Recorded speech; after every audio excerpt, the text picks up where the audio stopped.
باشا السلام عليكم.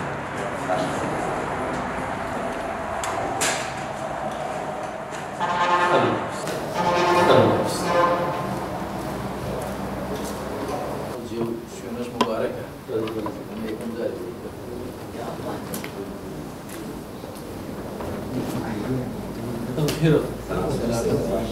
الحمد لله. Sultan Mehmet Ekrem'e Batman. Serkar. وكيف حسين أوجي بركز علاقاتي مع الدولي جديد سلوك يشتي اللي يصيرنا ملابي إن شاء الله كارك. مش حالي إن شاء الله. بركز علاقاتي مع الدولي دكتور شادي كل منها بركزي إعلامي مكتبة. علاقات إما أم نرى خبر جانا من تقدير الهيشي أو جبون كاريوان المراقبة كاريوان مؤسسات أجل يقولون أجل يقولون هذه في وجه المدن أو كنا كاريما شغل ما زول يصير 1500 كيلومتر مسافة. لا أنا كرسي 6 كرسي. يكشف بله مجلس الوحدات شكرا دانني أزبي قانون أزبي وقيد الخشمان بك هذا شيء. أو كذا يقول تقاول من الإيواجي يجلس أبيش جدار. يجي أو كذا يقول يعرف كذا هذا كذا أو طلبة كذا كذا. ما تقديم تاعك؟ بله تقديم طبعا. أجي بعصور كنا قارئ قوس الرواية دكتور ولا راسه اليوم مثلا الشيء أجي تيمان. يزازلي. بلا بلا جلات. أو سيها. يقول تقاول من الإيواجي يجلس. أبيش جدار. يجي ما تقديم تاعك؟ بله تقديم برلمان كذا. سعود شمال بس تخرج بيبقى سنكي بايلا دوسا جواب اگر چند بیم ها چند کلمه رو بگم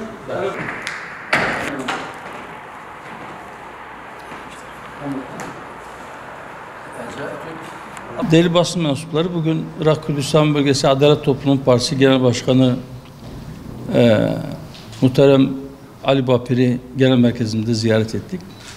Ben huzurlarınızda kendisine ve heyetine tekrar hoş geldiniz diyorum. Bu nazik ziyaretleri için teşekkür ediyorum. Rima Kürdistan'a Irak Seroki Gişti Parti Komala Dazgeri Kürdistan'a Irak برئیس ماموستا علی باپیر ایرو سردانی مکر سپاسیا خواه پیشکشی و حیاتا ویدکم و گلک بخیراتن و سرچاواتن حاطنا ببا وسیله خیر خوشی انشالله ببا وسیله دانستاندن نابینا هداپار و کمالی دادگری کردستان عراق انشالله و هر خورتر ببا و پیشکوه و گرمتر ببا دانستاندنما ونجد بخيرة أفرم مصر. بسم الله الرحمن الرحيم.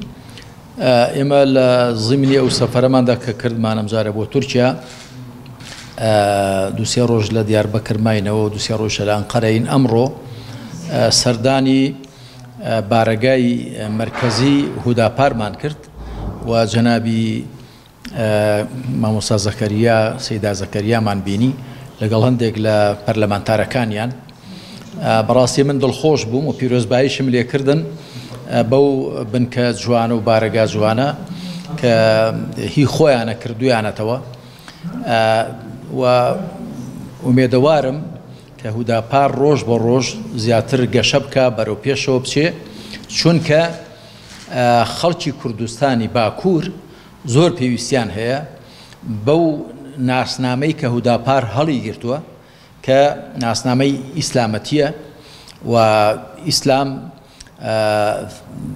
ئاین و مێژوو و کللتوری میلەتەکەمانە هەر بیرۆکەیەکی دیکە شتێکی غەریب و نامۆیە بە میلەتی کورد هیوادارم میلەتی کورد بە گشتی چ لەم بەشەی کوردستان باکووری کوردستان چ لە باشووری چ لە ڕۆژئاوای چ لە ڕۆژهەڵاتی زیاتر بگەڕێتەوە سەر ڕەسەنایەتی خۆی بێگومان گەڕانەوەی میلەتی کورد بۆ ڕەسەنایەتی ئیمانی و ئیسلامی خۆی فاکتەرێکی زۆر بەهێز و کاریگەر دەبێت بۆ زیاتر پەیدابوونی تەبایی و نەمانی ئەو دووبەرەکی و ناکۆچی کە ئێستا هەیە بەهۆی وەشاندنی تۆوی حیزبی لائیک و عەلمانی لە نێو میلەتەکەماندا هیوادارم کە پەیوەندی دووقۆڵی ئێمەش وەکو کۆمەڵی دادگەری و هوداپار ڕۆژ بە ڕۆژ بەرەو پێشەوە بچێ بە تاکید چ ئێمە چ ئەوان چ هەر لایەنێکی دیکەی ئیسلامی ناتوانێت جگە لە دڵسۆزی بۆ خەڵک شتێکی دیکەی هەبێ چونکە پێغەمبەران سەڵات و سەلامی خوایان لەسەر بێ خوا وای پێناسە کردوون دەفەرمێ بە پێغەمبەری خاتم دەفەرمە ئەرسەلناکە ئیلا ڕەحمەتەن للعالەمین هەروەها دەفەرمێ هودە للناس قورئان هیدایەتە بۆ هەموو خەڵک و پێغەمبەر عەلەیهی السەڵات وسەلام ڕەحمەتە بۆ هەموو مرۆڤایەتی و پێغەمبەران عەلەیهیم السەڵات وسەلام وا خۆیان پێناسە کردو ئینی لەکم ناصح ئەمین ناصحی واتە دڵسۆز بە خەمەوە بوو مشورخۆر ئێمەش کە لە ئیسلامەوە سەرچاوە دەگرین بە تاکید جگە لە دڵسۆزیمان پێ نییە بۆ خەڵک و میلەتەکەی ئێمەش زۆر پێویستی هەیە بەوە کە هەوێنی برایەتی و تەبایی و ئاشتی زیاتر لە نێودا هەبێ و ئومێدیشم وایە کە جەنابی سەیدا زەکەریا لە نێو وەفدی دانووسانکاری ئەو پرۆسی ئاشتەواییشدایە ئەو پرۆسی ئاشتەوایی لە باکووری کوردستان لە نێوانی دەوڵەت و پەکەکە دەستی پێکردووە هیوادارم ئەو پرۆسی ئاشتەواییەش بە ئەنجام بگا و هەردوو گلا زیاتر لە یەکدی بێنە پێش و بەدگومانی فڕێدەن متمانە بە یەکدی پەیداکەن خەڵکی تورکیا بەگشتی بە کورد و تورک و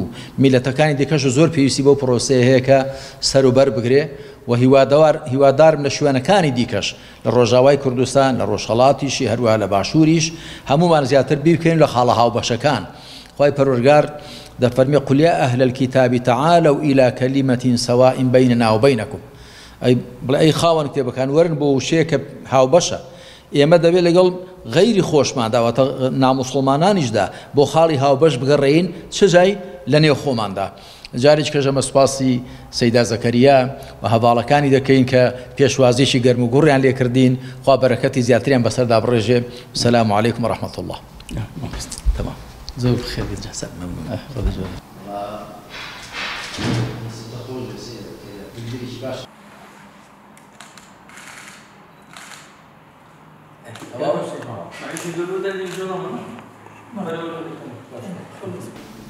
صفتك اللي رسم الله والنبي صلى الله عليه وسلم النبي شهداء عليه بل زي وصل وقت سيدنا على الصلاة والسلام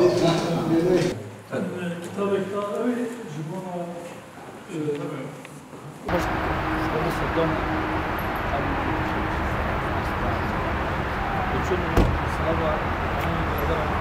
الصلاة